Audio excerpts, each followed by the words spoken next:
In fall 2015, the Oregon State University Ecampus Research Unit and 3Play Media came together to collaborate on a national research study about institutional solutions for closed captioning. I'm Dr. Katie Linder, Director of Research for Oregon State University Ecampus and Principal Investigator for the study. Through this study, we were interested in learning several things. We wanted to know more about the institutional motivations for implementing closed captioning, how institutions implement captioning and whether this is done proactively or reactively, whether the implementation of closed captions is centralized or decentralized, the institutional stakeholders involved in the implementation of closed captioning initiatives, the current institutional budgets for closed captioning, and the barriers that prevent effective implementation of captioning. Once the study was completed, we received responses from 47 institutions located across the United States. We learned from our respondents that almost all, 87%, are implementing closed captioning at their institutions for at least some videos. We also found that the majority of respondents are implementing closed captioning reactively rather than proactively. In other words, for most institutions in the study, closed captioning implementation is done only after accommodations are requested by students. Respondents were asked whether any components of the implementation of closed captioning at their institution were centralized. The largest number of respondents noted that no aspects of captioning are centralized at their institution. A little over a quarter, or 13 respondents, noted that a centralized policy exists for captioning. Almost the same number, or 11 respondents, noted that a centralized operations team exists for captioning. 1 in 5 institutions, 9 respondents, noted that a centralized budget exists for captioning. Respondents were also asked when they think about the implementation of closed captioning across their entire institution, to what extent is that implementation systematic? The largest number of respondents, 22, noted that closed captioning implementation at their institution is not at all systematic, with another 12 respondents stating that it is somewhat systematic. Only 5 respondents noted that the implementation on their campus was systematic, 4 respondents, or very systematic, 1 respondent.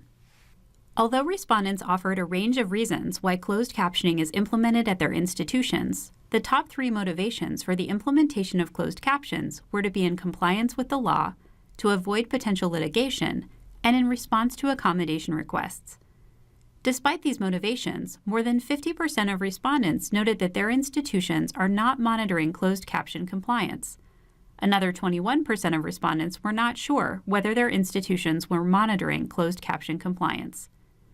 Survey respondents were asked to name the stakeholders at their institution who decide whether to create captions for various video purposes.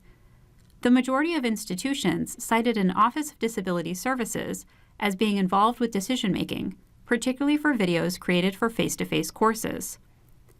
For videos created for both face-to-face and online courses, faculty were cited by many institutions as being involved with deciding whether to create captions for videos.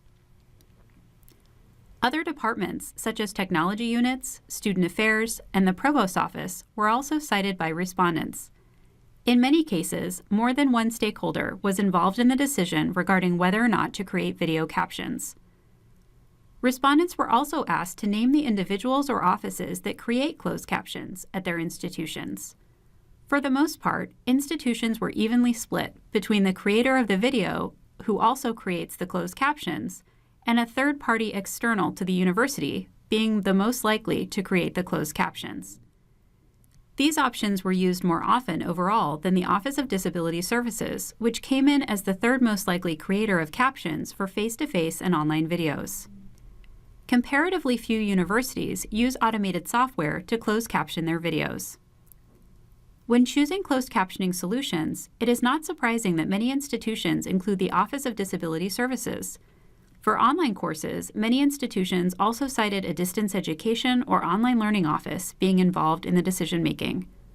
Faculty and offices of instructional technology were also frequently cited stakeholders in deciding closed captioning solutions. Those least likely to be involved in decision-making regarding captioning solutions included the provost's office, student affairs representatives, the chief information officer, and the chief diversity officer.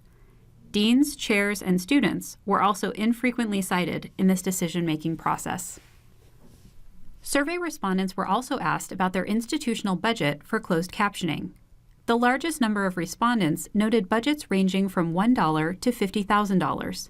Almost half of the respondents, or 18, did not know their institutional budget for closed captions. 1 in 5 respondents noted that the budget for closed captioning and implementation is located in more than one office or unit across their institution. The largest number of respondents, or 12, noted that the closed captioning budget is housed in a disability services office. When asked how the budget for closed captioning implementation is decided, the largest number of respondents, or 18, noted that the budget is most impacted by the number of students who request accommodation that requires captioning. 1 in 4 respondents noted that the budget is impacted by the institution's overall accessibility budget. We also asked respondents about the barriers for implementing closed captioning at their institutions. The top reasons cited by respondents included a lack of general awareness of the need for closed captions and a lack of budget for the implementation of closed captions. Respondents also noted that staffing is inadequate for providing closed captioning and that it is unclear who is responsible for closed captioning. Several institutions also noted the time and financial commitments of implementing closed captioning as reasons why it was not occurring on their campus. This study demonstrates that despite the legal obligation of institutions of higher education to provide video closed captioning, the implementation of this practice continues to be a challenge for many colleges and universities. In fall 2016, a report was released to share the results of this study. To learn more and access the report, visit www.3playmedia.com/student-research-study.